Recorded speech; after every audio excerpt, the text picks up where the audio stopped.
Not long ago, I was talking with this woman, Naomi Hartz. She's a 28-year-old content creator, lives out in LA. And for her, TikTok wasn't just an app. It was basically her whole life. It was her career, her community. Everything. Yeah. And she described this scene from last year. She called it a digital apocalypse. For 14 hours, the app just went dark across the whole country. I remember that day. It was chaos online. Total void. No dance trends, no, skincare tutorials, nothing. And for Naomi, that was really the climax of this 6-year war she'd been fighting. And she was really fighting it. Oh, yeah. She flew to D.C. twice, stood on the Capitol steps. She was part of that whole army of influencers, lobbying politicians, save TikTok. Right. At the time, it felt like this huge ultimate battle for the soul of the internet, a superpower versus a generation of creators who they just wanted to keep their community. But then the news finally broke. Then the news breaks this past Thursday. The deal is signed. The saga is over. And her reaction was, yeah, well, it wasn't what you'd expect. No victory dance. No victory dance, no celebratory live stream, nothing. Instead, she just sounded hollow. She said she felt this sense of alienation from the platform she fought to protect. Wow. Her words were, it felt like just another Tuesday. After all that, Yeah. that's incredibly telling. Isn't it? It's such a bizarre anticlimax to a story that, it involved 2 presidents, the Supreme Court, a $14 billion valuation. We were told this was about national security. That was a whole justification. Exactly. Preventing a foreign power from spying on 200 million Americans. But now that the dust is settling on this new American TikTok, the details feel strangely familiar. Very familiar. Software giants like Oracle, billionaires like Michael Dell, they've carved up 80% of it. But the Chinese parent company, ByteDance, they quietly kept the one thing everyone actually cares about. The secret sauce. The secret algorithm, the code that decides what you see every single time you scroll. So after 6 years of political grandstanding, of trade wars, influencers crying in Congress, we've landed on a solution that looks almost identical to the one they proposed years ago. It's unbelievable. And it leaves you with this haunting question. Did we actually solve a national security crisis? Or did we just trade the fear of foreign propaganda for the reality of domestic control? As one person put it, we might have saved the app, but we ended up exactly where we started. It feels less like a finish line and more like we just woke up in a slightly different reality. Welcome to the deep dive. It is January 30, 2026. The ink is, it's barely dry on this thing. The deal officially closed January 22nd. Just squeaked it under the wire. Literally one day before the Trump-imposed deadline. So we made it, technically. Yeah.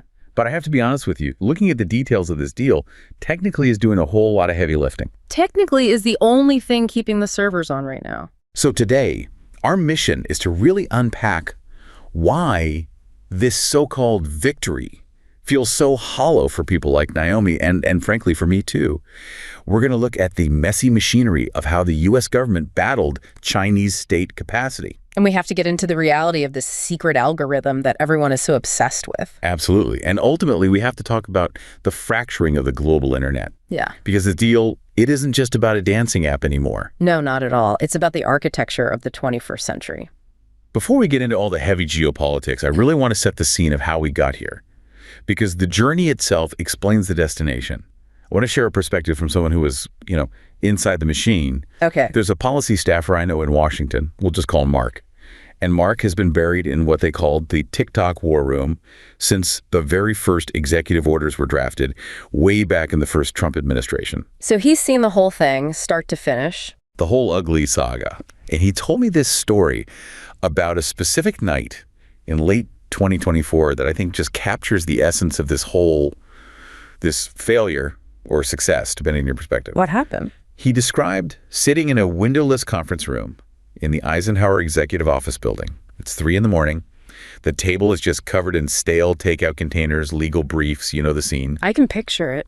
And they were trying to draft the language for the PFACA, the Big Divestiture Act, and they were completely stuck. Why? They were stuck because every single sentence, every word, had to be vetted by the Department of Justice for constitutional challenges, then by the Commerce Department for economic impact, and then by the State Department for diplomatic fallout. The classic American gridlock. It's a bureaucratic nightmare. He said he felt this crushing weight of exhaustion. He described the multi-branch regulatory labyrinth as like a physical weight on his chest. You've got Congress screaming for action, the courts just waiting to strike it down, and the White House trying to, navigate the middle. And that's our system. It's designed to be slow. It is. But here's the kicker. Mark told me that in that moment of complete exhaustion, he found himself just looking at a map on the wall and thinking about his counterparts in Beijing. Interesting. And he wasn't thinking about them with anger or, as the enemy. He was thinking about them with envy. Envy. Wow. Yeah. He imagined some staffer in Beijing sitting in a quiet, orderly office, no legal briefs about the First Amendment, no lobbyists from private equity firms banging on the door, just a directive from the top and then immediate streamlined execution. Centralized state capacity. That's what he called it. And he said he realized that the last 6 years, it wasn't just a trade dispute, it was a stress test. And in his view, the American system, our checks, our balances, our mess-allowed democracy was barely passing. That envy is so telling. It really highlights the fundamental asymmetry we've been watching play out for 6 years. You have the U.S. process, which by design is messy. Right. We love to complain about it, but the friction is a feature, not a bug. It's supposed to be hard to seize a company in America. But is it supposed to be this hard? 6 full years. Well, let's break down why it took 6 years. Well, because it's not just, incompetence. It's the very structure of our society. This thing kicked off in 2020. Trump tries to ban it with an executive order. a really blunt instrument. The bluntest. And what happens immediately? A judge stops it. A judge stops it. Why? Because in the United States, the executive branch can't just declare a company bad and, kill it. There's this thing called due process. There's the First Amendment. Right. The courts basically said, you haven't proven that this dance app is actually a national security threat sufficient to override the free speech rights of millions of Americans. Precisely. The burden of proof in the U.S. is on the government. In China, the burden of proof is, well, there is no burden. The state decides. The end. So that first attempt just fizzles. It does. So Biden comes in, he revokes the order in 2021, and he starts a proper security review, which of course takes years. Right. Then we get the legislative push in 2024. The Protecting Americans from Foreign Adversary-Controlled Applications Act. Even the name is a mouthful. It's a committee product. And even that law, a law passed by Congress, signed by the president, still ended up in the Supreme Court. Which ruled on it unanimously in January of 2025. Yeah. But just think about the resources burned to get to that one ruling. The lobbying alone was insane. Oh, ByteDance spent millions.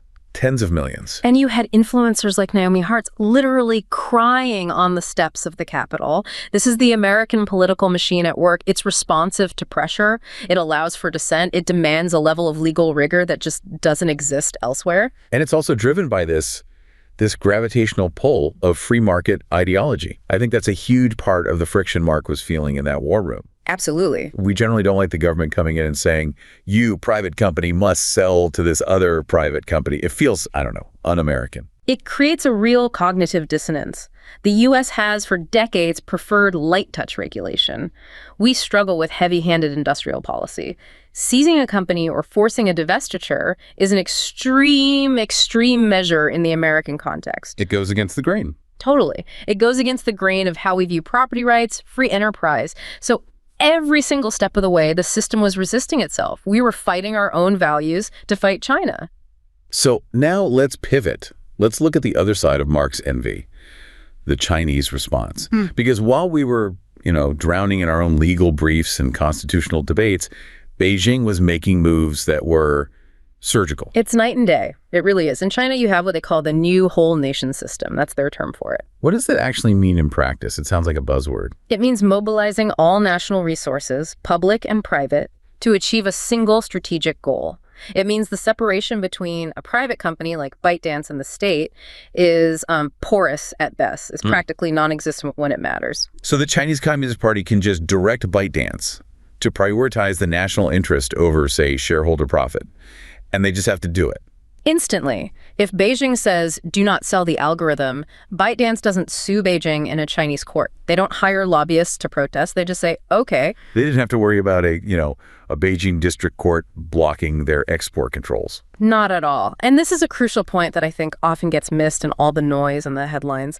China didn't just react to the U.S. threats. They proactively changed the rules of the game. You're talking about the export control list. Exactly. Remember back in 2020, right when those first chaotic sale talks were happening with Microsoft and Walmart, Beijing quietly updated its export control list. I remember the headlines, but I don't think I ever fully grasped the mechanics of it. They added content recommendation algorithms to the list of restricted exports. What does that actually mean? I mean, how do you restrict a piece of math? It was a poison pill, a strategic masterstroke. Legally, what it means is that for ByteDance to transfer the intellectual property of the recommendation engine to a foreign entity, they would need a specific license from the Chinese Ministry of Commerce.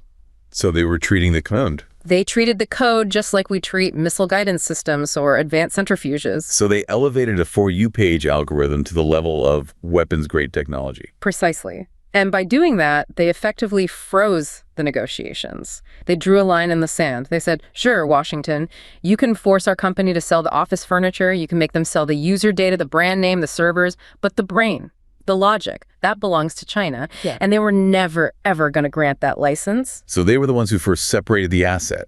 They split the company into a body and a mind before the U.S. government even really realized what was happening. And you have to look at the broader context. This move aligns perfectly with their Delete A policy. You know about Document 79? I've heard the term. That's the directive to scrub American tech from Chinese government and corporate systems, right? Yes. Delete America. It's a formal, coordinated, top-down decoupling strategy. They're systematically replacing American software and hardware with domestic alternatives.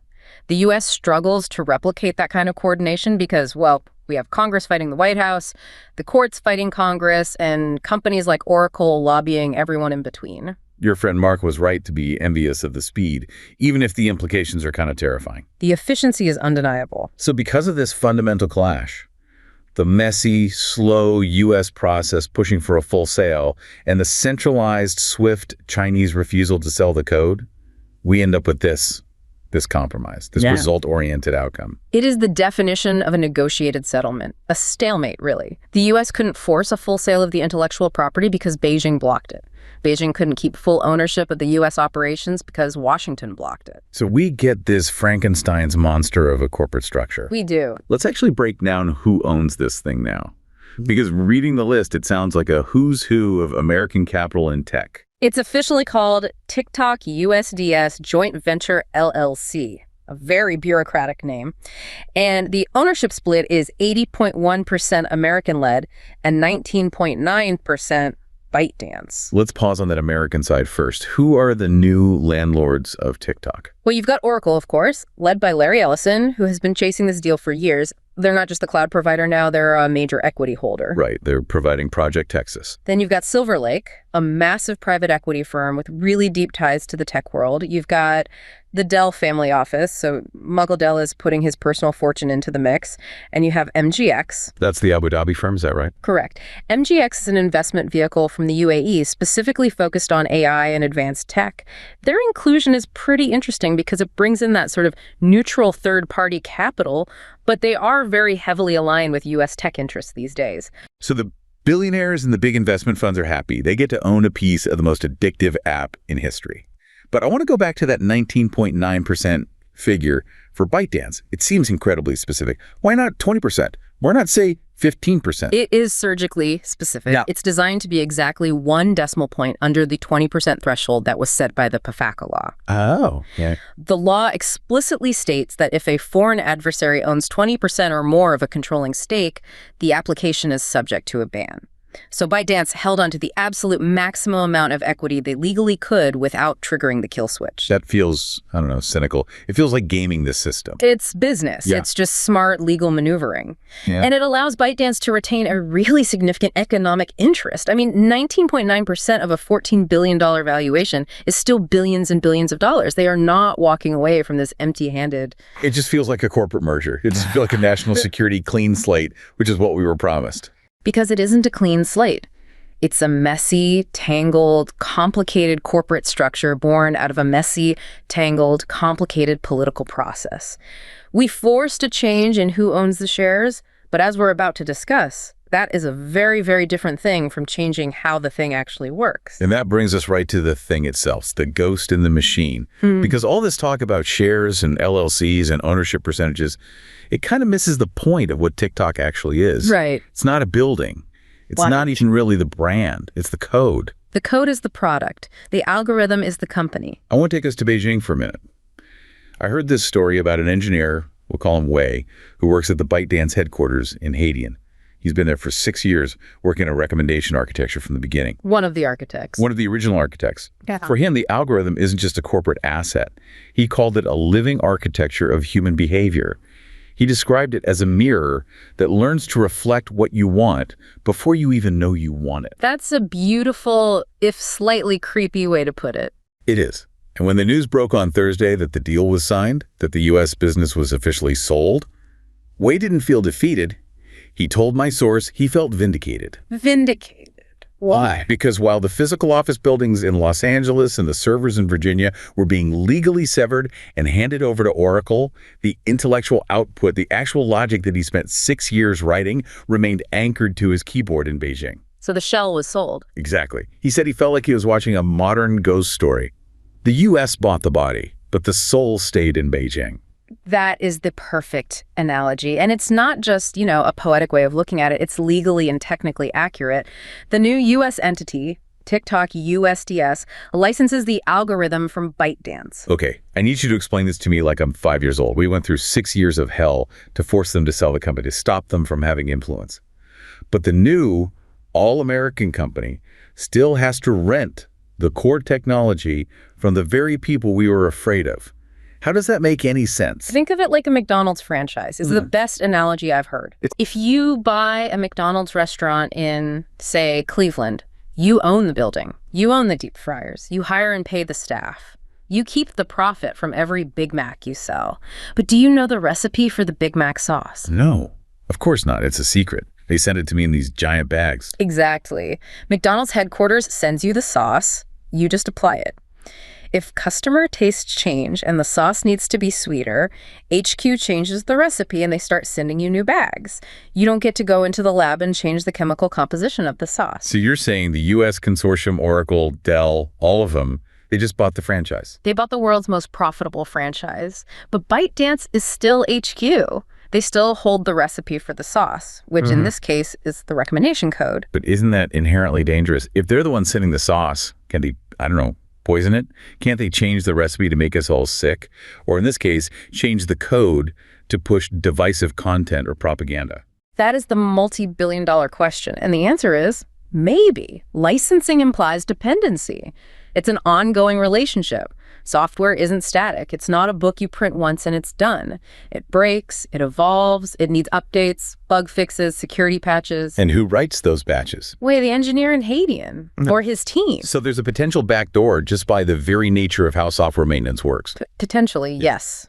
Now, the deal, to its credit, tries very hard to address this. This is where Project Texas comes in. We've all heard this name thrown around for years, but let's actually pop the hood on it, because it sounds like a slogan, but it's actually a massive physical and logistical overhaul. Right. Project Texas. Right. Sounds like a spy movie title. It's less spy movie, more server farm. I mean, we're talking about literal physical data centers in the U.S. run by Oracle, surrounded by barbed wire with vetted American staff, where every single byte of U.S. user data is supposed to be stored and processed. Okay, so the data is locked down. The data is locked down, and every line of code flowing in and out is supposed to be inspected. And now, under this final deal, there is a new mandate to retrain the algorithm. Retraining? That sounds nice and clean. It sounds like you're sending the algorithm to some kind of summer school to learn American values. Yeah. But what does that actually mean on a technical level? You can't just tell a computer, hey, stop being influenced by China. No, you can't. And to understand why, you have to understand how these modern machine learning models work. They are not written like traditional code where a programmer writes, if the user likes cat videos, then show more cat videos. It's not a set of rules. It's not a set of rules. It's a neural network. So imagine a brain with billions and billions of neurons in tech. They're called parameters. You feed this brain data, trillions of signals, every share, how long you watched a video, how fast you scrolled past another one, and the model adjusts the weights and biases of all those neurons to get better and better at predicting the next perfect video to keep you watching. Okay, so it's a math problem that solves itself through experience. Right. But here is the fundamental problem. It's a black box. Once the model is trained, even the engineers who built it, even our guy Wei in Beijing, can't look at a specific decision it made and tell you exactly why it happened. Really? Even the creators don't know? They can't trace the path through a billion parameters to say, it showed you this video because of line of code 400. It showed you the video because the incredibly complex math said that was the highest probability outcome for your engagement. So if you can't even understand why it makes a decision, how on earth can you police it for bias or manipulation? You nailed it. That is the fundamental, maybe fatal flaw in the whole Project Texas concept. Oracle is now the trusted technology provider. They are responsible for auditing the code. But how do you prove the absence of influence in a black box? Seems impossible. How do you prove that the model isn't slightly, imperceptibly weighting content that causes social division 0.5% higher than other content? You can't find that in a line of code. It's not a command. It's buried in the mathematical weights of the neural network. So Oracle's job is to look for a needle in a haystack. But the haystack is infinitely complex, and the needle might actually be invisible. And the haystack changes every single day because the model is constantly learning from new user behavior. It's dynamic. So Oracle is basically playing a game of whack-a-mole on a mathematical level that we barely understand. Now, they have a huge financial incentive for this to work. They own 15% of the company now, but technically, it is an absolute nightmare. Let's go back to the money for a second, because this licensing setup has these massive economic implications too. You said ByteDance kept the IP. They kept the crown jewels. From a purely business strategy perspective, you have to hand it to them. ByteDance just pulled off the heist of the century. They shed all the operational headaches. Right. They shed the political heat. They've offloaded the astronomical cost of running the U.S. servers, which is billions of dollars a year in just electricity and hardware, to this new U.S. consortium. They completely outsourced the heavy lifting and the political risk. Exactly. But they keep the ownership of the underlying technology, the core innovation. They are essentially collecting rent on their own invention. The new U.S. entity has to pay a licensing fee back to ByteDance in China. So ByteDance gets this massive passive revenue stream without the headache of dealing with U.S. regulators directly anymore. It's kind of genius in a ruthless way. And it sets this huge precedent for export controls too, doesn't it? Because China basically proved to the world that software logic itself can be treated as a strategic national asset. Yes, that's a huge shift. We in the West are used to thinking of strategic assets as physical things, oil reserves, steel production, maybe advanced semiconductors, things you can drop on your foot. Tangible things. But China successfully treated content recommendation algorithms as a strategic asset on par with military hardware. They drew a line in the sand and said, this logic, this way of organizing information belongs to the state. You cannot have it. And the U.S. ultimately had to accept that. We blinked. We couldn't force them to hand it over. And that move acknowledges that in the 21st century, the logic that organizes what we see and think is a fundamental form of national power. So the U.S. investors, Oracle, Walmart, the Dell family, they get the revenue stream from the ads, they get the massive user base, but they don't actually own the innovation engine. They own a snapshot of it, a franchise of it. But the ongoing innovation, that living architecture that the engineer Ray described, that stays across the Pacific. Which makes me wonder about the long-term viability of the American version. I mean, if the mind is in Beijing and the body is stuck in Texas, do they eventually drift apart? Does the American TikTok become a dumber, slower, less innovative version of the global app? That is a very, very real risk. You mentioned Naomi, the creator, feeling alienated. That alienation might become a technical reality. If the U.S. version is walled off and can't access the global pool of innovation and data because of these security walls, it might stagnate. It could just fall behind. It could. We might end up with the Galapagos internet, a weird, isolated digital ecosystem that evolves differently and probably more slowly than the rest of the world. Hearing you describe that, this idea of a Galapagos internet, it actually makes me kind of sad. It feels like we're actively choosing to lose something fundamental. We are. And I think that connects to this other story I heard, this time from a digital activist and entrepreneur. Let's call him Alex. Okay, tell me about Alex. So Alex is based in Berlin, but he runs a cross-border e-commerce business. He's one of those guys who grew up on the flat world promise of the internet. For him, the dream was that a kid in Kansas, a kid in Kyoto, and a kid in Kenya were all on the same network, seeing the same things. Data flowed like water. That was the dream of the 90s and the 2000s, right? The internet as the great equalizer, the end of geography. The end of geography. And his business relied on that flow to spot trends, to source products, to connect with different communities. But when Alex looks at this TikTok deal, he doesn't see a security victory for the West. He calls it the funeral of the global internet. That's a heavy phrase. It is. He described this feeling of watching the infrastructure itself fragment in real time.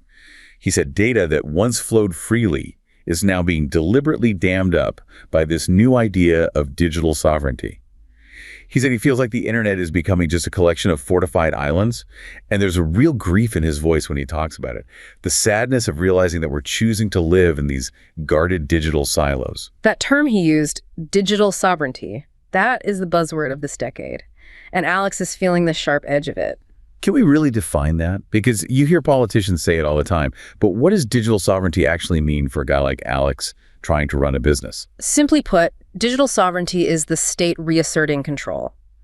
For 30 years, the internet was imagined as this borderless, almost utopian space. It was, a bit of a libertarian fantasy. But now governments all over the world are waking up and saying, no, that data involves my citizens, that infrastructure's physically on my soil, that code has a nationality, and we demand that it stay within our borders and subject to our laws. It's the return of borders to the one place that wasn't supposed to have them. Exactly. And what's so fascinating is seeing how different powers are doing this. They all want sovereignty, but they have completely different playbooks. The U.S. and Europe are a great example. How so? Break that down for us. How does the U.S. model we're seeing here compare to the European model? The U.S. model, as we see with TikTok, is all about control and ownership. It's what you might call techno-nationalist. We solve the problem by forcing a sale, by changing who owns the shares, by physically moving the servers to Texas and putting them under an American company's control. It's a brute force approach. It is. We securitize the app itself. The logic is if the owner is Chinese, the app is inherently bad. If the owner is American, the app is now good. It's very binary. Okay, so that's the U.S. way. What's the EU doing? The EU model focuses on conduct and risk mitigation. You look at their big laws like the GDPR for privacy or the Digital Services Act for content. The Europeans generally don't say, you must sell your company to a German firm. They say, we don't really care who owns you, but you must follow these incredibly strict rules on how you handle data. You must be transparent about your algorithms. You must mitigate the risk of harm. And if you don't, we will fine you into oblivion. So Europe tries to tame the beast, while America tries to put the beast in a brand new cage that we built ourselves. That's a perfect way to put it. But it's the U.S. approach, this divest or ban ultimatum, that really drives the creation of the splinternet. Splinternet. I love that word, but I hate what it actually means. It's exactly what's happening. The physical and logical infrastructure of the internet is splitting apart. Project Texas is the literal physical manifestation of the splinternet. We are building data centers that are designed to be cut off from the rest of the global ByteDance network. We are, in effect, severing the digital cables. And for Alex, the entrepreneur in Berlin, that has real tangible costs. Massive costs. Global innovation thrives on openness. When you start building these walls, cross-border business gets exponentially harder and more expensive. If you're a business that relies on spotting global trends or managing global supply chains with software, you are now navigating a geopolitical minefield. You have to choose a side. You have to choose a side. You have China's Deleto policy telling companies to rip out American tech. You have the U.S. divest or ban policy telling companies to rip out Chinese ownership. You simply can't be a truly global, neutral tech platform anymore. The space for that is vanishing. And what about the user? What does the splinternet feel like to Naomi? It feels like isolation. This is the root of that alienation she was talking about. If the U.S. version of TikTok is truly retrained only on U.S. data, which is the stated plan, it will stop learning from the rest of the world. So we just get stuck in a feedback loop of ourselves. Exactly. The cultural bridge that made the app so vibrant gets narrowed, then cut. Think about how many trends on TikTok started in Korea or Brazil or South Africa and then exploded globally. All the time. If the algorithmic pathways that connected those worlds are severed for national security reasons, Those trends don't cross over anymore. You might not see that amazing new dance from Seoul. You might not see that citizen journalism from a protest in Paris. We are safer from foreign propaganda, perhaps, but we are also profoundly more isolated from global culture. It's the safe silo. We've traded a messy, chaotic, cosmopolitan global square for a clean, secure, but ultimately sterile American room. We're staring into a mirror instead of looking out a window. And this deal, it sets an incredible precedent. I mean, TikTok was the big fish, but it's not the only fish in the sea. This isn't going to be a one-off event. Not at all. I look at my phone right now and I see Shein. I see Temu. I see CapCut, which is also owned by ByteDance. If you are the CEO of Shein or Temu right now, you are terrified. You are looking at this deal as the playbook for your own future. You're probably already talking to investment bankers. So are we going to see a Shein USDS joint venture LLC announced next year? Is this just the new cost of doing business in America for any successful foreign app? It is very likely. If they get big enough to matter, they will get big enough to be seen as a threat that needs to be Americanized. We have entered the era of the federated internet. What do you mean by federated? It's no longer one single global web. It's a federation of national intranets, a US internet, a Chinese internet, a European internet, probably a Russian and Indian one too, that all talk to each other through heavily guarded, highly politicized gateways. It's like you need a passport for your data to cross a border now. Effectively, yes. Your data now has citizenship. Yeah. And its passport can be revoked at any time. That changes everything about how the digital economy has worked for the last 30 years. That is such a sobering thought. We all grew up with this core belief that the internet was the one place that borders didn't matter. And we are learning the hard way that borders might be the only thing that matters in the end. So let's just bring it all back to the deal itself. We've got the chaotic, messy U.S. process clashing with the centralized, decisive Chinese state. We've got the body of TikTok sold off to Oracle and friends, while the mind, the all-important algorithm, stays licensed from Beijing. And as a result, we have this new reality of a fractured, sovereign internet, a splinternet. It's a truly transformative moment. We are probably going to look back on January 30, 2026 as the day the old open internet officially died. I think you're right. It really is. And just looking back on this whole journey, from Naomi Hart's on the steps of the Capitol to the smoke-filled boardrooms with Oracle and ByteDance to the server farms of Project Texas, it's been a wild, exhausting ride. It has. And I think the biggest takeaway, for me at least, is the profound irony of it all. The irony that we set out to save the internet from foreign control and foreign censorship. But in doing so, we built our own walls that mimic the very systems of control we criticize in other regimes. We became a little bit more like what we feared in order to protect ourselves from it. It really makes you ask, was the cost worth it? That is the question. And as we wrap up this deep dive, I just want to leave you with one final thought to mull over.